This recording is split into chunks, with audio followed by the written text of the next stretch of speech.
unencumbered A zone. A zones are riverine floodplains. That means when you're next to a river, you're going to have an A zone.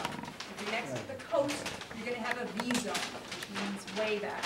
You have A zones. So 99% of the floodplain in the state of Wisconsin is an A zone. There's some along the coast of Lake Michigan that is a V zone, but you have an A zone.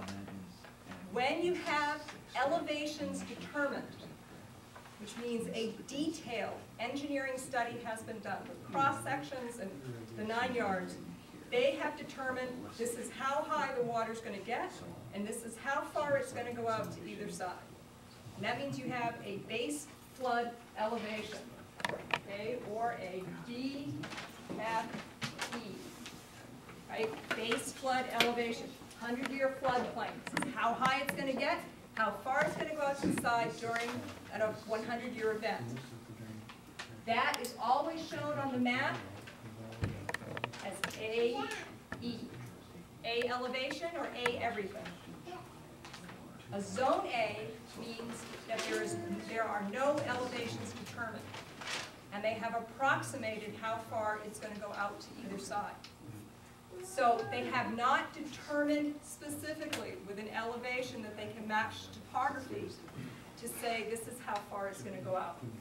So this A zone is here, but not next to a river or a stream. So it's right. Still, and it's just a guess. And this information has been released.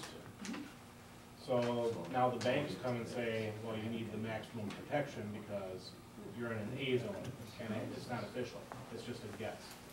This is a little bit more than just somebody going out on the map, a topo map, and saying, hey, this looks like a line. Sure. All right, well, then you can have a discussion with the engineers at the DNR and FEMA as to what went into. You can also look at the flood insurance study, which is something which is at City Hall.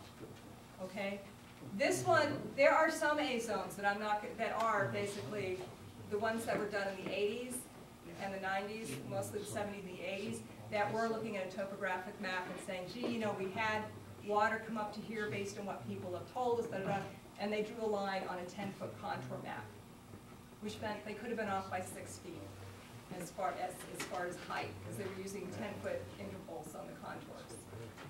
This is based on better topographic data and a limited amount of engineering looking at the, according to Chris Olds, who's the mapping person up in the office, I asked him, he said that they had looked at 2 of the bridges that are in the area and the effect that they had had.